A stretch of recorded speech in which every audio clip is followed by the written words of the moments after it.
नमस्कार। कार्यक्रम सीधा कुरा जनतासँग हेर्नको निमित्त न्युज 24 टेलिभिजन हेरेर बसिरहनुभएका सम्पूर्ण दर्शक महानुभावहरूलाई स्वागत छ। म वीरेन्द्र जैरू। नेपालमा राणा शासन हुँदा राणा परिवारका सबै सदस्यहरूले राज्यका उच्च पदहरू जन्मकै आधारमा पाउँथे। कुनै प्रतिस्पर्धा, कुनै योग्यता केही पनि चाहिँदैन थियो। राजाको के कुरा, प्रधानमन्त्रीले समेत श्रीपेच लगाउँथे। सम्बोधनमा श्री 3 महाराज पनि भनिन्थ्यो। नेपालको राणा शासन नै त भन्न मिल्दैन, तर एउटै परिवारले देश चलाएको उदाहरण श्रीलङ्कामा पनि अहिलेसम्म छ। बुढा हजुरबाउदेखिको शासन पनाती पुस्ताले अहिले चलाइरहेको छ। अब सुन्नुहोस्, एउटा परिवारले चलाएको शासनमा श्रीलङ्काका जनताले कसरी आगो लगायो भन्ने रोचक घटना। भारतमा गान्धी परिवार, नेपालमा कोइराला परिवार भने झै श्रीलङ्कामा राजपक्षे वंशको शासन अहिले चौथो पुस्ताबाट भइरहेको छ। डन एल्विन राजपक्षका 4 छोरा मध्ये जेठा गोटाबास राजपक्षे अहिले श्रीलङ्काको राष्ट्रपति छन्। उनका माइला भाइ महिन्दा राजपक्षले प्रधानमन्त्री पदबाट हालै राजीनामा दिए। राष्ट्रपतिका साइला भाइ वसिल राजपक्षे 2 वर्ष अघि अर्थमन्त्री थिए। उनका कान्छा भाइ चमल राजपक्षे अहिले सिंचाई मन्त्री छन्। चमलका छोरा सशिन्द्र राजपक्ष राज्यमन्त्री छन्। प्रधानमन्त्री महिन्दाका छोरा नमल राजपक्षे युवा तथा खेलकुद मन्त्री छन्। राजपक्षे परिवारको चौथो र 5औं पुस्ता अहिले श्रीलङ्काको शासनमा छ। त्यसअघि तेस्रो, दोस्रो र पहिलो पुस्ताको कथा कहानी पनि निकै रोचक छ।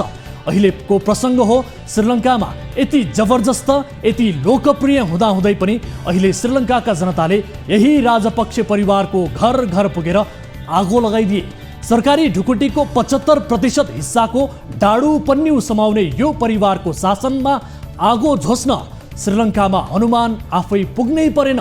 त्यहीका जनताले खरानी बनाउँदैछन्। राजतन्त्रमा योग्यता नपुगे पनि राजाको छोरा राजा नै हुन्छ, तर सबै सक्षम राजाका छोरा बाबु जत्तिकै सक्षम निस्किन्छन् भन्ने पनि छैन। सबै सक्षम प्रधानमन्त्रीका छोरा बाबु बराबर हुन्छन् भन्ने पनि छैन। वंशले खाने भनेको अंश हो, शासनको बागडोर होइन। शासनको बागडोरलाई पनि बाबुको अंश झै ठान्ने राजपक्षे परिवार अहिले श्रीलङ्कामा आफ्नै जनताबाट घेरिएको छ। प्रधानमन्त्री महिन्दा राजपक्षको अवस्था कतिसम्म जटिल भयो भने आफ्नो घरबाट निस्किन पनि उनले सेनाको सहारा लिनु पर्यो। पूर्वतिर फर्केको जनभावना पश्चिम मोडिन कति समय पनि लाग्दैन। कुनै बेला प्रचण्ड र बाबुराम भट्टराईको क्रेज कस्तो थियो। आज आफ्नै निर्वाचन क्षेत्रबाट निर्वाचित हुन दुवै नेताले फलामको चिउरा चबाउनु पर्छ। गगन थापाको जस्ता लोकप्रिय युवा नेताको क्रेज ओह्रालो यात्रामा छ। मदन भण्डारी अल्पायुमै लोकप्रिय हुँदाहुँदै दिवंगत भए। अन्यथा उनको हालत एमालेकै नेताले कस्तो बनाउँथे भन्ने कुरा केपी ओलीको प्रसङ्गबाट प्रमाणित हुन्छ। मदन भण्डारीको दुर्घटना हत्याका लागि रचिएको षड्यन्त्र हो भन्दै एमालेले ठूलो आन्दोलन गर्यो। कांग्रेस सरकारलाई कामै गर्न दिएन। 3 वटा छानबिन समिति गठन पनि गरियो, तर पनि एमालेले स्वाभाविक मृत्यु होइन हत्या हो भन्न छोडेन। निरन्तर भनिरह्यो कि मदन भण्डारीको हत्या नै हो। सरकारले दोषी पत्ता नै लगाएन। 50 साल जेठ 3 गते संयोगले आजकै दिन मदन भण्डारीको मृत्यु भएको 29 वर्ष पुरा भयो।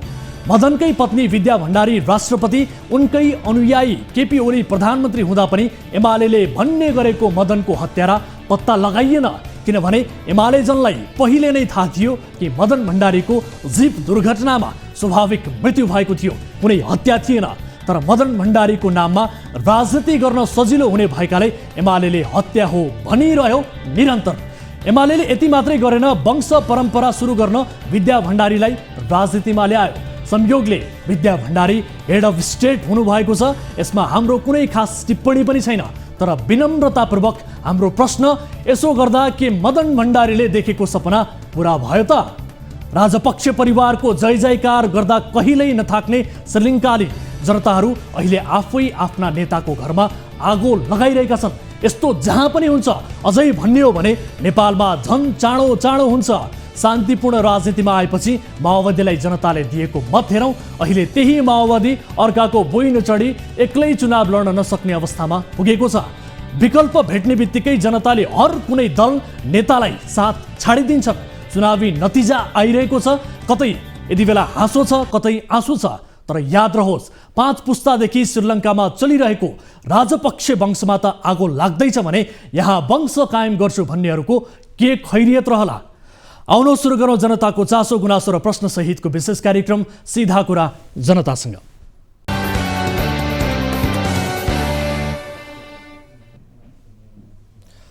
स्वागत छ दर्शक महानुभावहरू, कार्यक्रम सीधा कुरा जनतासँगको नयाँ श्रृङ्खलामा आज पनि उपस्थित भइसकेका छौँ। न्युज 24 टेलिभिजनबाट प्रत्यक्ष रूपमा प्रसारित भइरहेका छौँ र आजको कार्यक्रममा पनि हामी स्थानीय तहको निर्वाचनसँग जोडिएका विभिन्न विषयहरू कार्यक्रममा समावेश गर्नेछौँ। विशेष गरी दलगत रूपमा देखिएका परिणामहरूलाई केलाउने प्रयासमा आज हामी छौँ। राजेन्द्र लिङदेनले नेतृत्व सम्हालेपछि राष्ट्रिय प्रजातन्त्र पार्टी नयाँ लय समाउने प्रयत्नमा देखिएको छ र विशेष गरी राप्रपाको स्थानीय तहको निर्वाचनमा देखिएको प्रारूप सहितको रिपोर्ट आजको कार्यक्रममा हामी प्रस्तुत गर्नेछौँ र यस विषयमा राप्रपाका अध्यक्ष राजेन्द्र लिङदेनसँग प्रत्यक्ष कुराकानी गर्ने प्रयास पनि आजको कार्यक्रममा गर्नेछौँ र यस्तै पारिवारिक विरासत थाम्दै स्थानीय तहको निर्वाचनमा होमिएका केहीका लागि अहिलेको चुनाव शुभ हुने सङ्केत देखिएको छ भने केहीका लागि निराशाजनक हुँदैछ। विशेष गरी बाबु वा पतिको विरासतमा को कहाँ चुनावी मैदानमा छन् र अहिले परिणाम कस्तो आइरहेको छ यसबारेको रिपोर्ट र थप कुराकानी आजको कार्यक्रममा प्रस्तुत गर्नेछौँ र यस्तै काठमाडौँ महानगरपालिकाका स्वतन्त्र उम्मेद्वार बालेन शाहको चुनावी परिणामबारे गरिएको बाजीले दुई व्यक्तिलाई प्रहरीको खोरसम्म पुर्याएको छ र यो बाजीको तथ्य के हो त आजको कार्यक्रममा यसलाई पनि हामी खोतल्ने प्रयास गर्नेछौँ र यस सँगसँगै विभिन्न स्थानीय तहको मत परिणामको लाइभ अपडेट पनि आजको कार्यक्रममा गराउनेछौँ र दर्शक महानुभावहरू यसबाहेक समयले साथ दिए तपाईँ दर्शक महानुभावहरूसँगको प्रत्यक्ष कुराकानीमा पनि हामी जोडिनेछौँ, जसका लागि हामीसँग जोडिने माध्यम टेलिभिजनको स्क्रिनमा हामीले देखाइरहेका छौँ। कार्यक्रमको सुरुवात गरौँ ताली र गालीबाट। यसअघि हामीले सोधेको प्रश्न थियो, जेठ 2 मा लुम्बिनीमा हुन लागेको भारतीय प्रधानमन्त्री नरेन्द्र मोदीको भ्रमणका क्रममा नेपाल भारत बीच कुनै द्विपक्षीय सम्झौताहरू हुन सक्छ भन्नेले तालीमा र सक्दैन भन्नेले गालीमा भोट गर्नुपर्ने थियो। जसअनुसार 59.4%ले तालीमा र 40.96%ले गालीमा मत जाहेर गर्नुभएको छ। यो मत परिणाम अनुसार भ्रमणका क्रममा नेपाल भारत बीच सम्झौता हुन सक्लान् भन्नेमा बढी मत देखिएको छ र दर्शकहरूले जुन तालीमा मत जाहेर गर्नुभएको छ र सोही अनुसार भारतीय प्रधानमन्त्री मोदीको उपस्थितिमा नेपाल र भारत बीचको शताब्दी पुरानो शैक्षिक एवं सांस्कृतिक सम्बन्धलाई थप प्रगाढ तुल्याउन दुई देशबीच थुप्रै समझदारीहरू भएका छन्। यो जानकारी आम दर्शक महानुभावहरूलाई गराए र अब ताली र गालीका लागि आजको प्रश्न यस प्रकार छ। आफ्ना माग पूरा नहुँदै नेकपा एमाले संसद अवरुद्ध अन्त्य गर्नुलाई एमाले गलेको अर्थमा बुझ्न सकिन्छ भन्नेले तालीमा र सकिँदैन भन्नेले गालीमा भोट गर्नुहोला। हाम्रो पात्रोको एप्लिकेसनमा गएर ताली र गालीका लागि भोट गर्न सक्नुहुनेछ र भोटिङ सुरु हुन्छ अबबाट। अब आजको पहिलो विषयतर्फ यहाँहरूको ध्यानाकर्षण गराउन चाहन्छु। जनताका समस्या बुझ्ने र ती समस्या समाधान गर्ने स्पष्ट भिजन भएको व्यक्ति अघि सर्यो भने जनताले भोट हाल्न कन्जुसाई गर्दैनन् भन्ने केही उदाहरण यसपटक स्थापित भएका छन्। व्यक्ति कहाँको हो, कुन जातको हो, कुन समुदायको, कुन वर्गको भन्ने कुराले कुनै अर्थ राख्दैन। सक्षम र इमान्दार व्यक्ति जहाँ पनि फिट हुन सक्छ। निर्वाचनमा कुन उम्मेदवारले कस्तो राजनैतिक विचारधारा राख्छ भन्ने कुराको पनि अर्थ नहुँदो रहेछ। यदि हुन्थ्यो भने गणतन्त्रको कालमा राज संस्थाको एजेन्डा बोकेको राप्रपाले भोट नै नपाउनु पर्ने हो। नेपालीमा पहिलेदेखि नै अद्भुत मिलन र सहिष्णुता थियो, तर नेताहरूले आफ्नो राजनैतिक स्वार्थ पूरा गर्न यो पहाडी, त्यो मधेसी, त्यो जनजाति भनेर एक अर्का विरुद्ध घृणाको बिउ रोप्ने प्रयास गरे। तर जनताले आफ्नो अभिमत मार्फत भने हिमाल पहाड तराई कोही छैन पराई। यो विशेष रिपोर्ट हेरौँ।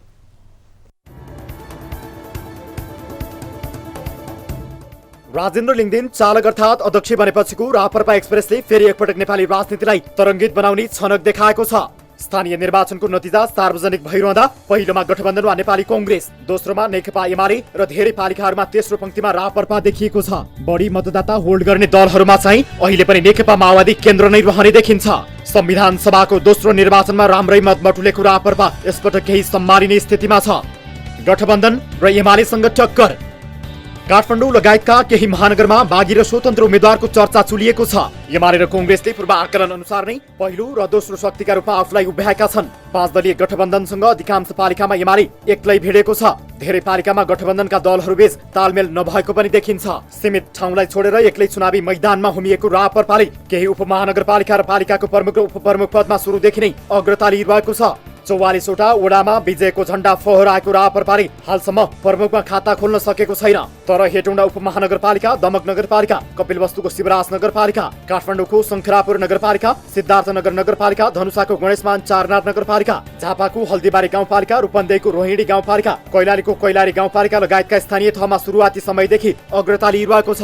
2074 को निर्वाचनमा एक ठाउँमा मेयर र 4वटा पालिकामा अध्यक्षसहित 5 ठाउँको पालिकामा नेतृत्व पाएको रापरपाले 7 ठाउँमा उपाध्यक्ष र 59 वडा अध्यक्षमा सीमित भएको थियो। अर्थात् रापरपाले स्थानीय तह निर्वाचन 2074 मा 1% कटाउन सकेको थिएन। तर यसपटक भने रापरपाले छोटो समयको तयारीमा 2074 को भन्दा राम्रो नतिजा ल्याउने देखिएको छ। रापरपामा लिङ्गदेन नेतृत्व, दोहोरिएको प्रभाव। कमल थापाको अकण्ठक राजनैतिक नेतृत्वमा धावा बोलेर रापरपाको अध्यक्षमा स्थापित राजेन्द्र लिङ्गदेन आफ्ना एजेन्डा र प्रतिबद्धताबाट मानिसहरूमा प्रभाव छाड्न सफल हुँदै गएका छन्। त्यही कारण पनि रापरपाको राजनैतिक प्रभाव यसपटक बढ्ने आकलन छ। हिन्दुत्व र राजावादी पार्टी भनेर रापरपा मूलधारी अन्य राजनैतिक भिजनका अगाडि ओझेलमा छ। तर अध्यक्ष लिङ्गदेनको प्रभाव बढ्दो छ। यसपटकको स्थानीय तहको निर्वाचनमा पनि रापरपाको प्रभाव देखिने चरणमा छ। लिङ्गदेन नेतृत्वमा आएको 5 महिनामा रापरपाले पुरानो नेतृत्वलाई विस्थापित गरी राष्ट्रिय राजनीतिलाई नै तुरङ्गित बनाउन सक्ने शक्तिको रूपमा अघि बढेको देखिन्छ।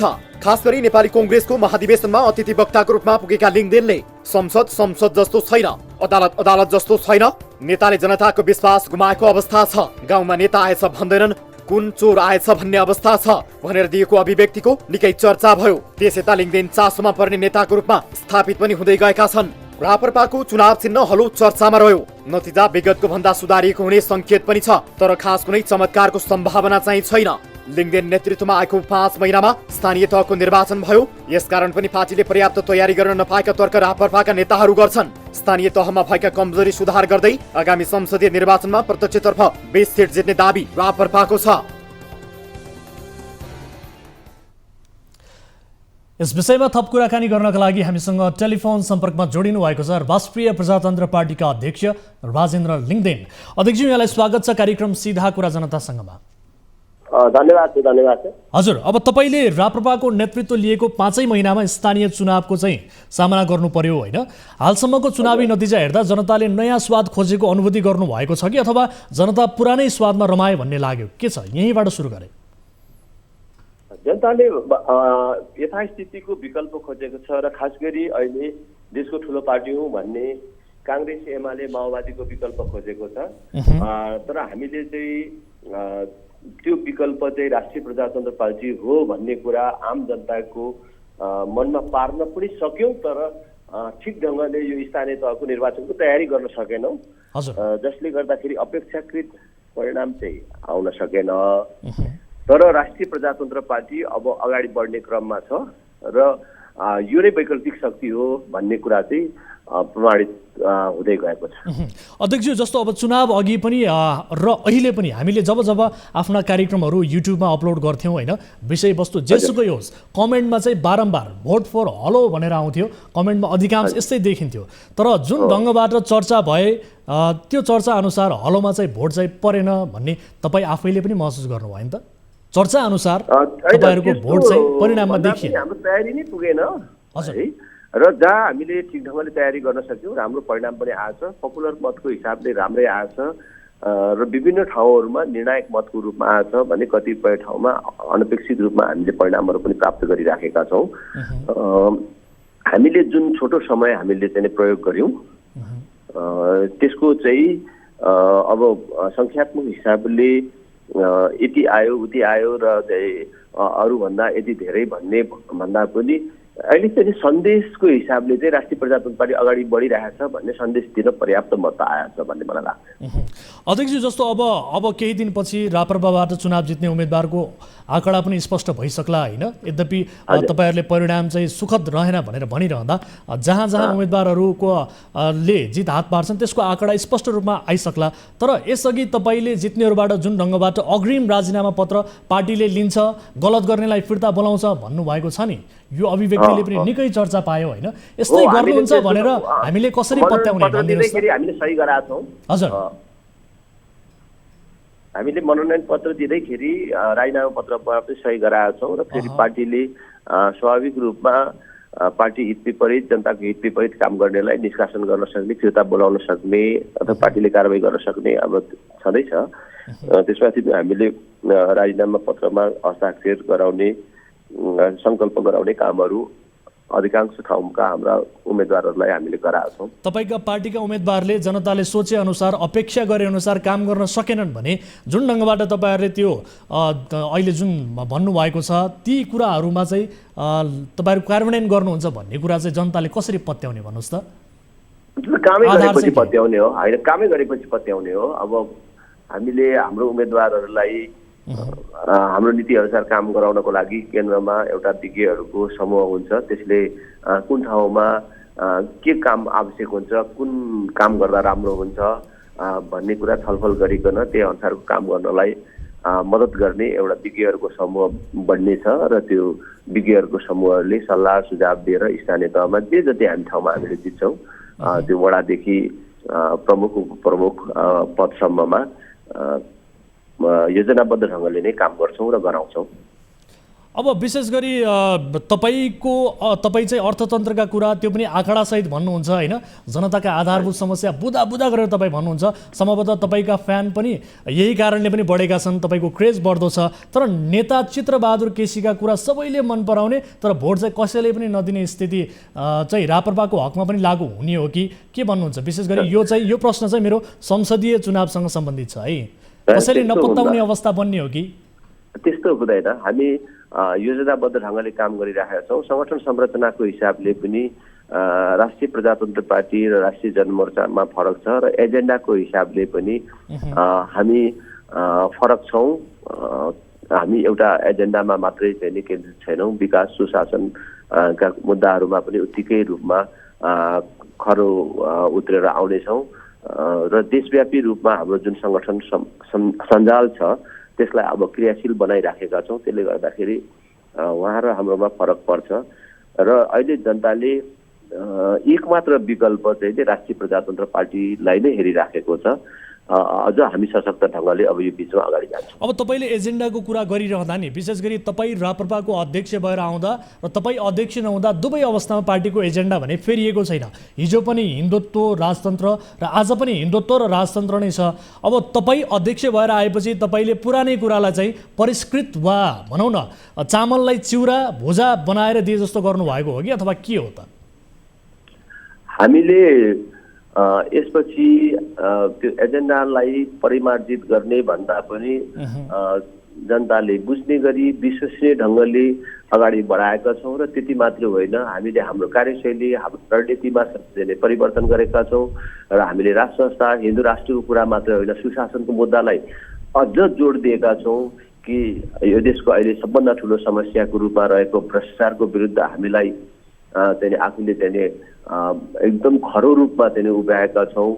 मान्छेले पत्याउने ढङ्गले, आम जनताले पत्याउने ढङ्गले हामीले आफूलाई उभ्याएका छौँ र अहिले देशको सबभन्दा ठुलो समस्या अब प्रणालीगत समस्याहरू त छँदैछन्, ती मध्ये पनि सबभन्दा ठुलो समस्या भनेको भ्रष्टाचार हो र जबसम्म भ्रष्टाचारको अन्त्य हुँदैन तबसम्म कुनै पनि तन्त्रले अब देशमा काम गर्दैन भन्ने निष्कर्षमा नेपाली जनता छन्, आम मतदाता छन् र यसमा विश्वसनीय ढङ्गले भ्रष्टाचारको विरुद्ध कुनै पार्टी उभिन सक्छ, कुनै नेतृत्व उभिन सक्छ भने त्यो राष्ट्रिय प्रजातन्त्र पार्टी हो र राष्ट्रिय प्रजातन्त्र पार्टीको नेतृत्व नै हो भन्ने चाहिँ हामीले आम मतदातालाई जनतालाई बुझाउने काम गरिराखेका छौँ।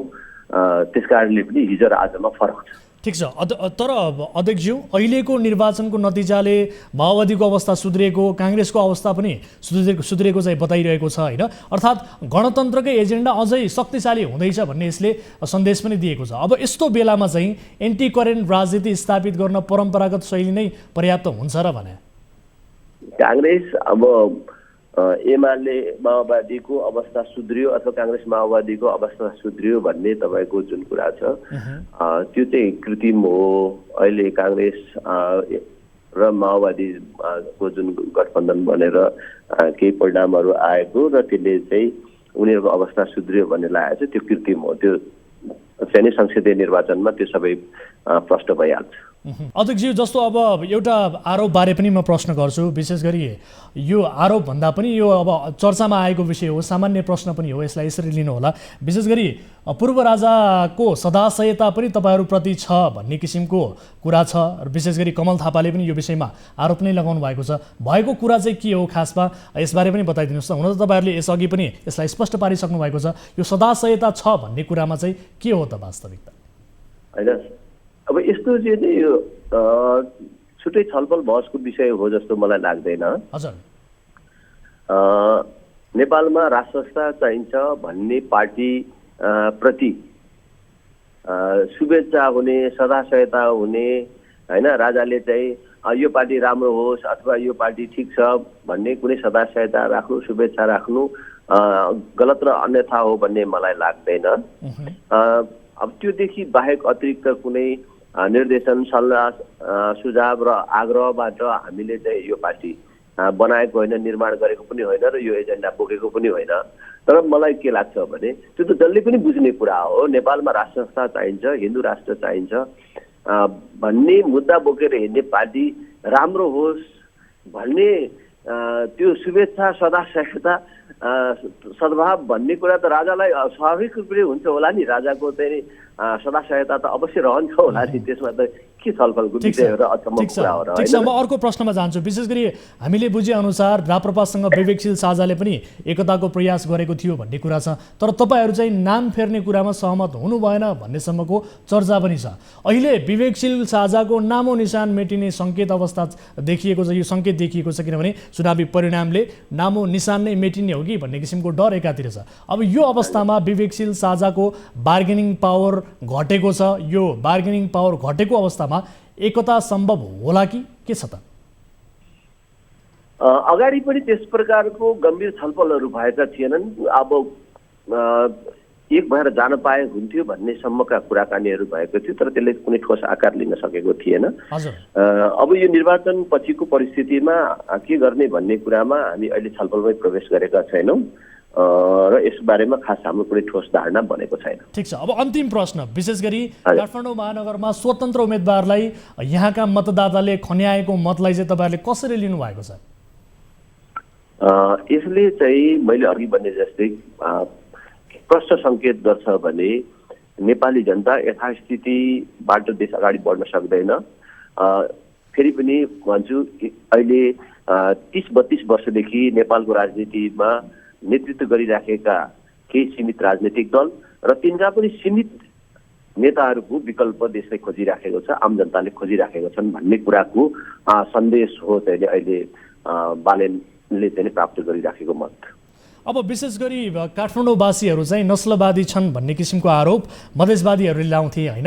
अब अहिलेको जुन परिणाम छ, जुन नतिजा यति बेला मतदाताहरूले देखाइदिएका छन् नि, यसले चाहिँ यो आरोप पखालिने सम्भावना देख्नुहुन्छ तपाईँ? त्यो पनि देखियो मात्रै होइन, अब जनता चाहिँ एक कदम अगाडि भइसक्यो नेताभन्दा, पार्टीभन्दा भन्ने कुरा पनि देखियो कि। हस्, समय र जानकारीका लागि धन्यवाद दिन चाहन्छु यहाँमा। तपाईँलाई पनि धेरै धेरै धन्यवाद है। दर्शक महानुभावहरू, हामीले कुराकानी गऱ्यौँ राष्ट्रिय प्रजातन्त्र पार्टीका अध्यक्ष हुनुहुन्थ्यो राजेन्द्र लिङदेन। उहाँसँग हामीले कुराकानी गऱ्यौँ र उहाँको नेतृत्वमा यति बेला 5 महिनामा स्थानीय चुनावको राष्ट्रिय प्रजातन्त्र पार्टीले सामना गर्नु पर्यो र त्यसअनुसार जुन ढङ्गबाट चर्चा भएको थियो त्यो अनुसारको परिणाम आएन कि भन्ने किसिमको चर्चाहरू पनि चलिरहँदा उहाँसँग हामीले कुराकानी गऱ्यौँ। अन्य विषयहरू पनि कार्यक्रममा समावेश छन्, ती विषयमा पनि कुराकानी गर्नेछौँ। यति बेला पालो भएको छ ब्रेक पछाडि फेरि उपस्थित हुनेछौँ। यहाँहरू हेरिरहनु भएको छ कार्यक्रम सीधा कुरा जनतासँग, मात्र न्युज 24 टेलिभिजनमा।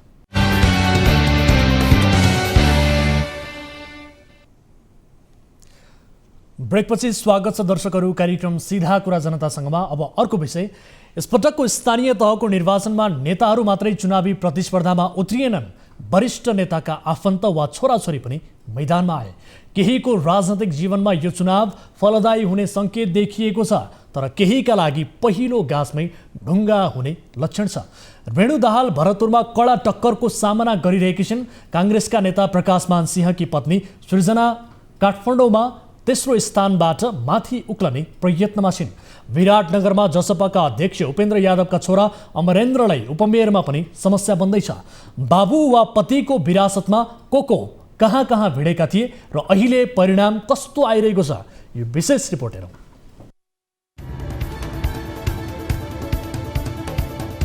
पारिवारिक विरासत थाम्दै स्थानीय तहको निर्वाचनमा होमिएका केहीका लागि अहिलेको चुनाव शुभ हुने संकेत देखिएको छ भने केहीका लागि निराशाजनक हुँदैछ। स्थानीय तहको निर्वाचनमा नेपाली कांग्रेसका नेता प्रकाशमान सिंहकी पत्नी माओवादी अध्यक्ष पुष्पकमल दाहाल प्रचण्डकी छोरीदेखि जेलमै रहेका कांग्रेसका निलम्बित सांसद अफताब आलमका छोरासम्म भिडन्त गरिरहेका छन्। पिता पतिको बिडो थाप्न खोज्ने मध्य प्रकाशमान सिंहकी पत्नी सिर्जना सिंह काठमाडौँ महानगरको निर्वाचनमा छिन्। 1,92,000 मतदाताले काठमाडौँमा मत हालिसकेका छन्। हालसम्मको गणनामा सिर्जनाको स्थान तेस्रो छ। 30,000 भन्दा केही बढी मत गणना हुँदा सिर्जनाको स्थान तेस्रो छ। 1,60,000 भन्दा बढी मत गणना गर्न नै बाँकी भएका कारण सिर्जनाको सम्भावना मरिसकेको भने छैन। स्वतन्त्र उम्मेद्वार बालेन शाह र नेकपा एमालेका उम्मेद्वार केशव विस्थापित सिर्जना भन्दा अगाडि छन्। उता भरतपुर महानगरमा प्रचण्ड पुत्री रेणु दाहालको चक्कर नेकपा एमालेका विजय सुवेदीसँग छ। मतगणनाको सुरुदेखि नै दुवैको मतान्तर झिनो छ। बुधबार दिउँसोसम्म झिनो मतले रेणुले अग्रता लिएकी छिन्। 5 वर्ष अघिको चुनाव स्मरण गर्ने हो भने अहिले झिनो अन्तरले अघि पछि हुनु रेणुका लागि सुखद हो। विगतमा उनी 1600 मतले पछि हुँदा समेत मतान्तर घटाउँदै अन्तिममा विजयी भएकी थिइन्। त्यो हिसाबले अहिलेको स्थिति रेणुका लागि अनुकूल जस्तो देखिएको छ। उता विराटनगरमा जसपा अध्यक्ष उपेन्द्र यादवका छोरा अमरेन्द्र यादव उपमेयरका रूपमा चुनावी मैदानमा उत्रिए। अमरेन्द्रको यो चुनावी प्रतिस्पर्धा जीवनकै पहिलो हो। यसैमा उनलाई ठेस लाग्ने अवस्था छ, किनभने उनी नेकपा एमालेकी शिल्पा कार्की भन्दा 2000 मतले पछाडि छन्। विराटनगरमा 5 दलीय गठबन्धनबाट उठेका अमरेन्द्रलाई खासै भोट परेको छैन। विराटनगरमा मेयरमा कांग्रेसका नागेश कोइरालाले अग्रता लिइरहँदा एमालेका सागर थापाले उनलाई पछ्याइरहेका छन्। त्यस्तै नेकपा माओवादी केन्द्रका नेता स्वर्गीय पुष्पबहादुर बोगटीकी छोरी प्रभा बोगटी नुवाकोटको विदुर नगरपालिकामा उपमेयरमा प्रतिस्पर्धा गरिरहेकी छिन्। प्रभालाई नेकपा एमालेकी अम्बिका पौडेलले कडा टक्कर दिइरहेकी छिन्। विगतमा पत्रकारिता समेत गरेकी प्रभा अहिले घर व्यवहार र राजनीतिलाई सन्तुलन मिलाएर काम गर्दै आएकी छिन्। त्यस्तै ज्यान मुद्दामा जेल जीवन बिताइरहेका कांग्रेस नेता मोहम्मद अफताब आलमका छोरा रौतहटको राजपुर नगरपालिकाको मेयरमा कांग्रेसका तर्फबाट उठेका छन्। हालसम्मको स्थितिमा उनको पोजिसन तेस्रो छ। राजपुरमा पहिलो माओवादी, दोस्रो जसपा छ भने कांग्रेस तेस्रो स्थानमा छ। दर्शकहरू, यस विषयमा थप कुराकानी गर्नका लागि जोडिनु भएको छ राजनीतिक विश्लेषक पुरञ्जन आचार्य। उहाँसँग हामी कुराकानी गर्छौँ यसबारेको समग्र परिस्थितिबारे। आचार्य सर, यहाँलाई स्वागत छ कार्यक्रममा। धन्यवाद। हजुर, अब यसपटकको स्थानीय तहको निर्वाचनको मत परिणाम आउने क्रम जारी छ होइन? विशेष गरी निर्वाचन प्रक्रिया सुरु भएदेखि अहिलेसम्ममा तपाईँलाई समेत अचम्म पारेका केही कुराहरू छन्, यहीँबाट सुरु गरौँ न। होइन, अचम्म पारेका कुरा दुई तिनवटा कुराहरू त छन्। हजुर, पहिलो कुरो त सबैभन्दा अचम्म र आश्चर्य के छ भने राजनीतिमा हामीले प्रिडिक्ट नगरेको काठमाडौँको निर्वाचन परिणाम छ, जहाँ बालेन शाह भन्ने मान्छेले चाहिँ सबैलाई चकमा दिएर एउटा नयाँ चाहिँ राजनीतिक चाहिँ ढोका उघारेका छन्। त्यो सबैभन्दा कसैले पनि अनुमान नगरेको, एक्चुअली मैले थाहा पनि नपाएको एउटा चाहिँ एउटा ठुलो एउटा चाहिँ के छ भन्दाखेरि चाहिँ मिराकल जस्तो, म्याजिक जस्तो चाहिँ मलाई लागिरहेको छ अहिलेसम्म। दोस्रो कुरो मलाई के लागेको छ भन्दाखेरि चाहिँ माओवादीको मैले जुन ढङ्गले चाहिँ भन्दै आइरहेको थिएँ, उनको माओवादी पार्टीको हैसियत चाहिँ धेरै खुम्चिन्छ जस्तो मलाई लागेको थियो। त्यति त्यो खुम्चिन सकेन, त्यो खुम्चिएन होइन। माओवादी पार्टीले चाहिँ यो गठबन्धनबाट सबैभन्दा बढी गेन गरेको म देख्दैछु। यद्यपि अब सङ्ख्यामा काङ्ग्रेसको देखिन्छ होइन, तर राजनीतिक रूपले चाहिँ आफ्नो स्पेसको चाहिँ विस्तार गरेको चाहिँ म चाहिँ माओवादीको देख्दछु। अब दोस्रो यो मलाई चाहिँ अचम्म लागेको छ।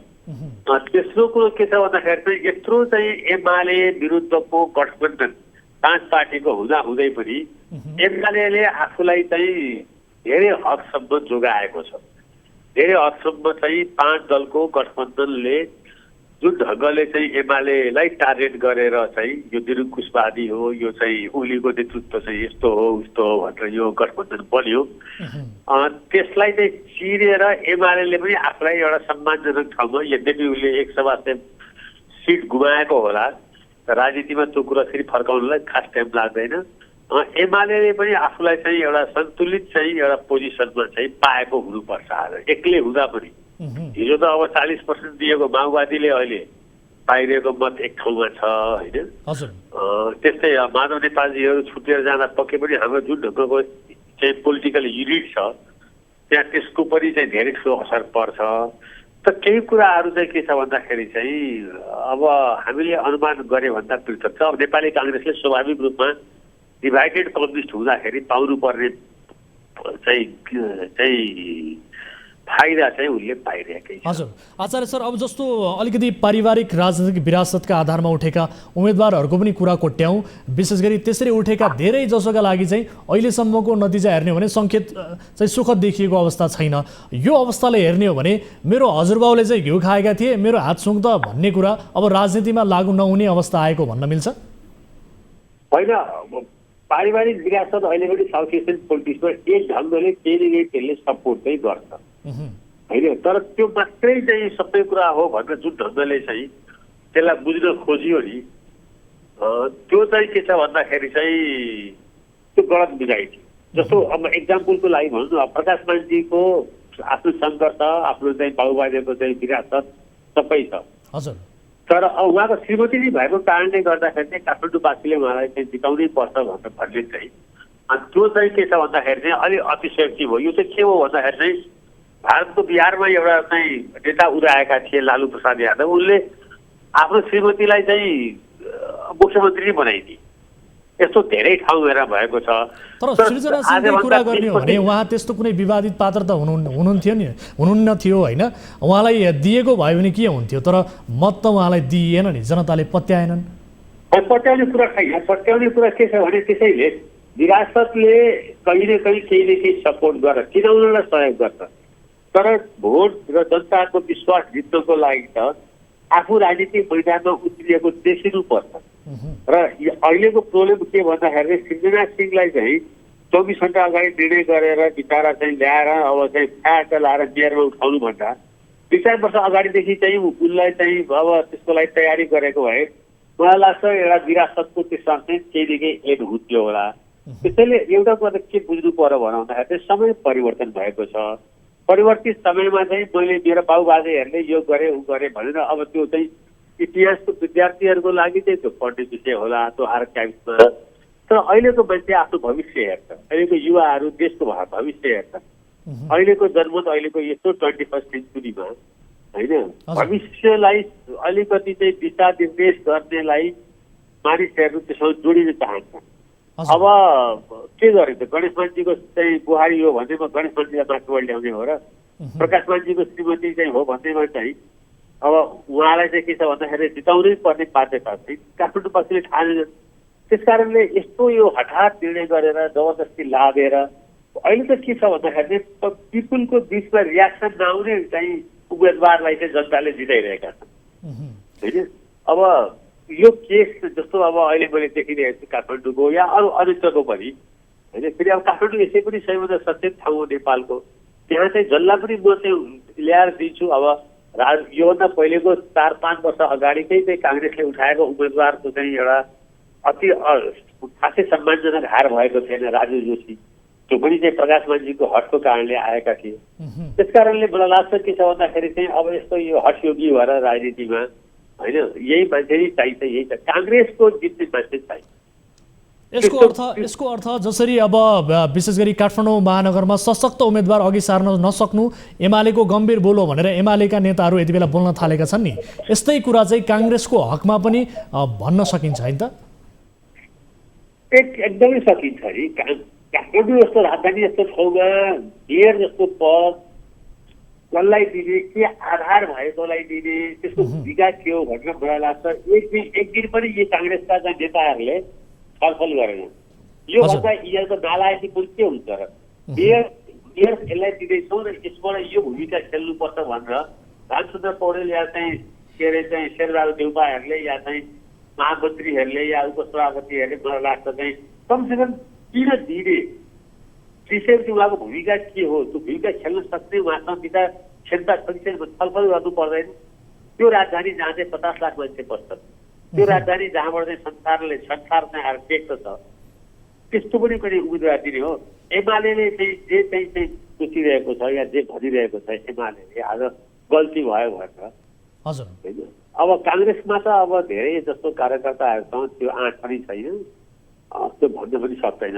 तर के हो भन्दाखेरि चाहिँ काङ्ग्रेसलाई माया साँच्चै नै गर्नेहरूले त अब भन्नुपर्ने बेला आयो कि केही न केही गलत निर्णयहरू भइरहेको छ र चाहिँ काङ्ग्रेस चाहिँ काठमाडौँ जस्तो महानगरमा चाहिँ होइन जित्न सकिरहेको छैन।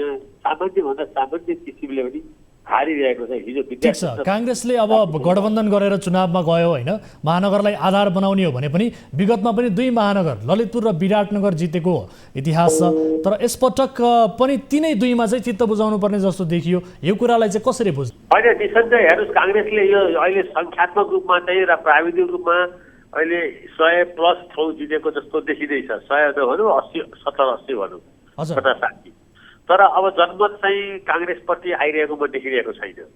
अब तपाईँले भन्नुभयो हिजो पनि चिनीबाबु महर्जन र चाहिँ यहाँ भी पराजुलीले जितेका थिए, त्यही कुरा मात्रै चाहिँ दोहोरिँदैछ। सत्य कुरा हो, काङ्ग्रेसको आफ्नो जनमत बढिरहेको म देखिरहेको छैन। एउटा कुरा, काङ्ग्रेसले काठमाडौँ, पोखरा, बुटवलहरूमा आफ्नो उम्मेदवारी नै दिएको जस्तो चाहिँ देखिँदैन होइन। उम्मेदवारी नदिएको, यद्यपि काठमाडौँमा उम्मेदवारी त छ, तर उम्मेदवारी नदिएको जस्तो अब अहिले प्रतिस्पर्धामा पनि चाहिँ उहाँ चाहिँ अहिले थर्ड पोजिसनमा हुनुहुन्छ होला।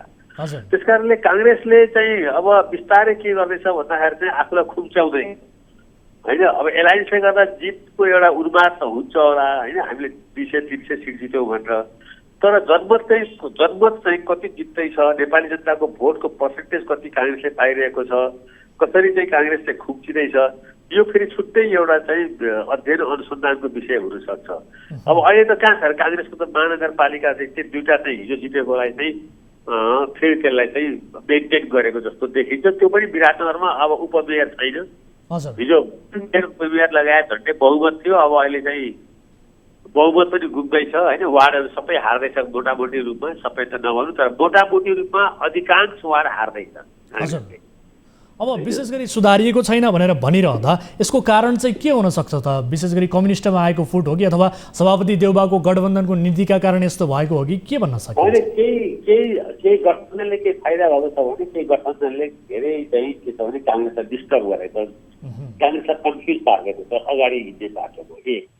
दोस्रो कुरा, काङ्ग्रेसका जो नेताहरू छन्, केन्द्रीय स्तरका नेताहरू, तिनीहरूमा अहिले पनि अहम र अहङ्कार चाहिँ आफ्नै मान्छे चाहिने, आफ्नै मान्छेलाई टिकट दिनुपर्ने, आफ्नै जेबबाट निकालेर चाहिँ उम्मेदवार बनाउनु पर्ने, यो अहङ्कार, यो दम्बीपन, यो चाहिँ जिम्मेदारीपन चाहिँ काङ्ग्रेसमा बाँकी छ। दोस्रो कुरो, काङ्ग्रेसको चुनाव क्याम्पेनमा टिकट पाएकाहरूले बिचरा एक्लै आफूलाई चाहिँ उपस्थित भएको भेट्छ। कहीँ पनि पार्टी जिम्मेवारी, पार्टीको चाहिँ लिडरसिपहरूलाई चाहिँ त्यहाँ चाहिँ कुनै चाहिँ रणनीति छैन, कुनै चाहिँ क्याम्पेन स्ट्राटेजी छैन, केही पनि छैन। सब बेबारी छ। जुन चाहिँ एमालेको चाहिँ आज पनि चाहिँ काङ्ग्रेसको भन्दा इफेक्टिभ छ आज पनि।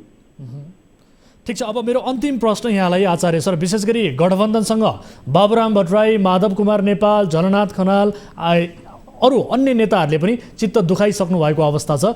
आज पनि उहाँहरूका अभिव्यक्तिहरू केही आएका छन्। अब यो अवस्थालाई हेर्ने हो भने गठबन्धनको आयु धेरै लामो छैन भन्न हतार हुन्छ कि के हुन्छ त? होइन, गठबन्धनको आयुमा चाहिँ बल पर्दैछ होइन। अब फेरि कम्युनिस्ट एकताको चाहिँ एउटा बाँसुरी बस्छ अब यो चुनावको सबै परिणाम आएपछि। तर अब त्यसको निर्णायक खेलाडी त प्रचण्डजी नै हो होइन। जस्तो म देख्दैछु त्यसो भन्दाखेरि चाहिँ पहिलादेखि भन्दै आइरहेको यो निर्वाचन परिणामपछि कम्युनिस्ट एकताको बाँसुरी बस्छ। अब बार्गेनिङ पावर चाहिँ प्रचण्डजीको बढेको छ, अहिले काङ्ग्रेसले बढाइदिएको छ। काङ्ग्रेसको लागि पनि प्रचण्डजी अब चाहिँ चाइलेन्ज भएर आउनुभएको छ र अबको चाहिँ प्रचण्डजी चाहिँ एमालेको चाहिँ केपी ओलीजीको लागि पनि एउटा सिरियस थ्रेट भएर आउनुभयो। किनभने उहाँले जुन ढङ्गको जनमत र जुन ढङ्गले पोलिटिकली चाहिँ जित्नु भएको छ त्यसलाई चाहिँ के छ भन्दाखेरि चाहिँ त्यो पनि एउटा मैले अघि सुरुमै भने खासै कसैले अनुमान गरेको होइन। केपी ओलीजीको भाषणमा पनि त्यो भेटिन्छ। हामी जस्ताले चाहिँ भन्नेहरूले पनि के भेटिन्छ भने उहाँ चाहिँ अब चाहिँ हिजोको चाहिँ आफ्नो शक्तिको आदिमा आउनुभयो भने ठुलो कुरा हो भन्छौँ, तर त्यो होइन रहेछ। काङ्ग्रेसले टेकुवा दिएको हो कि काङ्ग्रेसले सबै जोगाएको हो त्यो आउने दिन थाहा हुन्छ। तर आज यतिखेर यो पोलिटिक्सको रियालिटी हो कि चाहिँ के प्रचण्डजी एउटा फेरि चाहिँ नयाँ शक्ति प्राप्त गरेर नेपालको राजनीतिमा नयाँ ढङ्गले खेल खेल्नको लागि चाहिँ पर्याप्त उहाँको लागि चाहिँ जनमत तयार छ। हस् आचार्य सर, समय र जानकारीका लागि यहाँलाई धेरै धेरै धन्यवाद। दर्शक महानुभावहरू, हामीले कुराकानी गऱ्यौँ समग्र अहिले जुन ढङ्गबाट मत परिणामहरू आइरहेका छन्, राजनीतिक दलहरूको गठबन्धनको अवस्था र स्वतन्त्र उम्मेदवारहरूले देखाएको जुन किसिमको एउटा उत्साह छ, यसलाई लिएर हामीले कुराकानी गऱ्यौँ। राजनीतिक विश्लेषक पुरञ्जन आचार्य हामीसँग जोडिनु भएको थियो। र यति बेला भने यहाँहरूको ध्यान आकर्षण हामी गराउन चाहन्छौँ, विशेष गरी काठमाडौँ महानगरपालिकाको मतगणना भइरहेको राष्ट्रिय सभागृहतर्फ, जहाँबाट हाम्रा टिभी जर्नलिस्ट उपेन्द्र शाही प्रत्यक्ष रूपमा जोडिनु भएको छ। उहाँसँग हामी केही जानकारी दिन्छौँ, भाइबर मार्फत उहाँ जोडिनु भएको छ। उपेन्द्र, काठमाडौँ महानगरपालिकाको पछिल्लो मत परिणामको अपडेट के छ, जानकारी गराउनुहोस्। यति बेला काठमाडौँ महानगरपालिकाको मतगणना स्थल राष्ट्रिय सभागृहमा छौँ। देशकै राजधानीका रूपमा रहेको काठमाडौँ महानगरपालिकाको मतगणना के कस्तो आउला भन्ने सर्वत्र चासोको विषय छ। र अहिले हामीलाई प्राप्त भएको पछिल्लो जानकारी अनुसार 33,122 मत काउन्ट गणना भएको छ। त्यसै गरी यसमा चाहिँ स्वतन्त्र उम्मेदवार बालेन्द्र शाहले 12,892 मत प्राप्त गरेर अग्रस्थानमा हुनुहुन्छ। उहाँले सुरुवाती समयदेखि नै लिड गरिराख्नु भएको अवस्था छ। त्यसै गरी नेकपा एमालेका केशव विस्थापितले 6,885 मत प्राप्त गर्नुभएको छ। त्यसै गरी नेपाली कङ्ग्रेसकी गठबन्धनबाट साझा उम्मेदवार रहेकी सिर्जना सिंहले हालसम्म 6,109 मत प्राप्त गर्नुभएको छ। त्यसै गरी उपमेयरतर्फ नेकपा एमालेकी सुनिता डङ्गोलले 12,157 मत प्राप्त गर्नुभएको छ। त्यस्तै उहाँलाई गठबन्धनबाट साझा उम्मेदवार रहनुभएका रामेश्वर श्रेष्ठले 3614 मत प्राप्त गर्नुभएको छ। उपेन्द्र, यो त भयो मत परिणामको अपडेट। अब त्यहाँको माहौल चाहिँ के छ, यति बेला महानगरको नेतृत्वमा को आउँछ भन्ने विषयमा चाहिँ त्यहाँ उपस्थित राजनीतिक दल अथवा स्वतन्त्र उम्मेदवारका समर्थकहरूको प्रतिक्रिया के छ, यसबारे पनि बताइदिनुहोस् त, के भन्छन्? मतगणना सुरु भएको आज 4 दिन भयो। पक्कै पनि बाहिरदेखि राष्ट्रिय सभागृहको गेट बाहिर स्वतन्त्र उम्मेदवार बालेन्द्र शाहका केही समर्थकहरू स्वतस्फूर्त रूपमा उपस्थित भएको हामी देख्न सक्छौँ। त्यसै गरी भित्र छिर्दाखेरि विभिन्न राजनैतिक दलका नेताहरू कार्यकर्ताहरू यहाँ उपस्थित भएको देख्न सकिन्छ। त्यसै गरी यहाँ चाहिँ मिडियाहरूदेखि लिएर यहाँको सुरक्षा व्यवस्था पनि कडा पारिएको छ। खास गरी यो महानगर काठमाडौँ महानगर अर्थात् देशकै राजधानीको अबको 5 वर्ष नेतृत्व कसको हातमा अर्थात् चाहिँ कसले अबको 5 वर्ष यो काठमाडौँ महानगरपालिकाको नेतृत्व गर्ला भन्ने विषय सर्वत्र चासोको विषय हो। यसलाई चाहिँ विगत पनि एकपटक हेर्दाखेरि जुन 2074को निर्वाचन थियो त्यसमा विद्यासुन्दर साक्यले चाहिँ नेपाली कङ्ग्रेसका राजुराज जोशीलाई चाहिँ करिब 19,000 मतान्तरले पराजित गर्नुभएको थियो। यद्यपि त्यतिखेरको जुन गठबन्धन राप्रपा र एमाले बीच गठबन्धन थियो र नेपाली कङ्ग्रेस त्यसै गरी माओवादी केन्द्र लगायतका दलहरू चाहिँ एक्लै चुनावी मैदानमा थिए र अहिलेको परिदृश्य चाहिँ अलिकति फरक छ। नेकपा एमाले एक्लै छ भने यतातिर नेपाली कङ्ग्रेस, नेकपा माओवादी केन्द्र र एकीकृत समाजवादी लगायत जसपा लगायतका 5 दलीय गठबन्धनले चाहिँ नेकपा एमालेसँग भिडिरहेका छन्। खास गरी जुन स्वतन्त्र उम्मेदवार हुनुहुन्छ बालेन्द्र शाहले चाहिँ मतगणना भएको पहिलो दिनदेखि नै आफ्नो पकड देखाएको अर्थात् चाहिँ मतगणनामा आफ्नो वर्चस्व देखाएको अर्थात् अझ भनौँ उहाँले चाहिँ जुन दोब्बर तरिकाले चाहिँ मतगणनामा अघि बढिराख्नु भएको छ। यसले चाहिँ हस् उपेन्द्र, यो जानकारीका लागि धन्यवाद म दिन चाहन्छु। समय अभावले तपाईँसँग छुट्यौँ र हाम्रा अन्य प्रस्तुतिहरूमा पनि यसबारे अपडेट निरन्तर रूपमा दर्शकहरूलाई गराइ नै रहेका छौँ। र काठमाडौँ महानगरपालिकाको कुरा गर्ने हो भने हालसम्म 33,122 मत को गणना भएको छ, जसमा स्वतन्त्र उम्मेदवार बालेन्द्र शाह 12,892 मतसहित अग्रस्थानमा रहनुभएको छ भने केशव विस्थापित 6,885 मतसहित दोस्रो स्थानमा र सिर्जना सिंह नेपाली कङ्ग्रेस गठबन्धनकी साझा उम्मेदवार 6,109 मतसहित तेस्रो स्थानमा रहनुभएको छ। यो हामीले आम दर्शक महानुभावहरूलाई जानकारी गरायौँ। अब अर्को विषयतर्फ म यहाँहरूको ध्यान आकर्षण गराउन चाहन्छु। विशेष गरी कार्यक्रमको अन्तिममा पनि छौँ हामी, यो रिपोर्ट प्रस्तुत गर्छौँ। चुनाव होस् वा खेल होस्, सुरु भएपछि खेलाडी वा उम्मेदवारहरूमा दबाव बढ्छ, दर्शक वा जनतामा रोमाञ्चकता बढ्छ। चुनावको रन्कोले बेला बेलामा धेरैलाई आश्चर्यमा पनि पार्छ, किनभने आफ्ना नेता हार्दा रुनेहरू पनि हुन्छन्, आफ्ना नेता जितेको खुसीमा पार्टी दिनेहरू पनि हुन्छन्। यसपटक खोटाङमा तमासा गर्ने 2 युवाले काठमाडौँमा बालेन्द्र शाहको जित हारमा खसीबाजीमा राखे। स्थानीय एक पत्रकारलाई समेत राखेर काचो कागजमा लिखितम पनि गरे लिखितमको फोटो सामाजिक सञ्जालमा भाइरल हुँदा ठानियो यो कागज नै नक्कली होला। सक्कली भए पनि ठट्टा मात्रै होला। यसबीच प्रहरीले दुवैलाई पक्राउ गर्यो। बालेनको चुनावी परिणामबारे गरिएको त्यो बाजी साँचो थियो वा झुटो, यो रिपोर्ट हेरौँ। काठमाडौँमा बालेन शाहले चुनाव जित्छन् कि जित्दैनन् भन्ने कुरामा राखिएको बाजीको एउटा कागजले खोटाङ, रूपाकोट, मजुवागढी नगरपालिका वडा नम्बर 5 का 2 व्यक्तिलाई प्रहरी हिरासतमै पुर्याएको छ।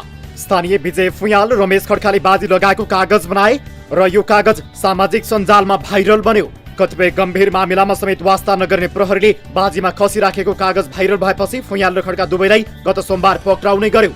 बालेनका विषयमा बाजी राखेको भनेर यो कागज हेर्नेहरूले रमाइलो माने। यस्ता चान्चुन कुरामा प्रहरीले एक्सन लिएपछि धेरै थप आश्चर्यमा पनि परे, किनभने प्रहरीका अगाडि कैयन गम्भीर मामिला थाती हुन्छन्। बालेनले मेयरमा जितेमा रमेश खड्काले 28 केजीको खसी विजय फुयाललाई दिनुपर्ने भन्दै बाजी राखिएको थियो। बालेनले हारेमा चाहिँ विजयले 28,000 नगद रमेशलाई दिनुपर्ने गरी साक्षीमा समेत राखेर कागज गरिएको थियो।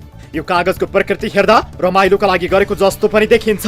बाजी राख्ने मध्येका विजय फुयाल जिल्ला समन्वय समिति अन्तर्गतको राष्ट्रिय पुनर्निर्माण प्राधिकरण जिल्ला आयोजना कार्यान्वयन निकाय खोटाङका कम्प्युटर अपरेटर थिए। अहिले उनको कार्यालय बन्द भइसकेको छ। निकटस्थहरूका अनुसार विजय र रमेश बीच तमासा देखाउन पत्रकार समेत राखेर कागज बनाइएको थियो, तर दुवैलाई खोटाङ प्रहरीले पक्राउ गरेको छ। सोमबारदेखि प्रहरी हिरासतमा पुगेका रमेश र विजय यसबीच चासोका पात्र बने। बाजीको यो कागज साँचो थियो वा ठट्टाका लागि तयार पारिएको थियो त, र यसलाई सामाजिक सञ्जालमा कसले भाइरल बनायो त?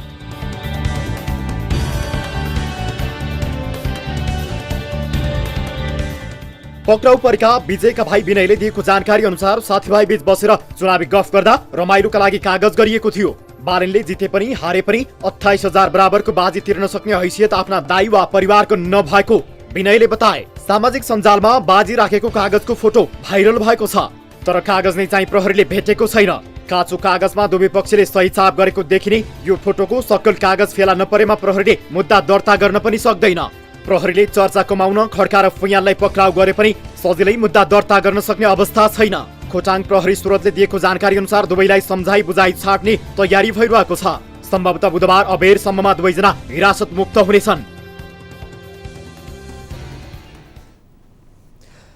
दर्शक महानुभावहरू, प्रहरीले पक्राउ गरिसकेको छ, यस विषयको अनुसन्धान गर्दैछ। खैर, यिनै विषयहरू प्रस्तुत गर्दा गर्दै आजलाई कार्यक्रमको निर्धारित समय पनि सकिएको छ। कुनै पनि समस्या पर्नु भएको छ भने 1660112424 हाम्रो टोल फ्री नम्बर रहेको छ। यसै गरी एनसेल नम्बर रहेको छ 9801572424 र भाइबर अर्थात् एनटिसी नम्बर रहेको छ 9884011037। तपाईँले 24 घण्टा हामीलाई सम्पर्क गर्न सक्नुहुनेछ। कुनै पनि तथ्य प्रमाणहरू भेट्नु भएको छ भने ती तथ्य प्रमाण पनि हामीलाई पठाउन सक्नुहुनेछ। त्यसबारेको यथेष्ट जानकारी गराउनु भयो भने त्यस्ता विषयमा हामी खरो रूपमा उत्रनेछौँ, ती विषयको उत्खनन गर्नेछौँ भन्दै आजलाई यिनै विषयहरू प्रस्तुत गर्दा गर्दै कार्यक्रम यही सकिन्छ।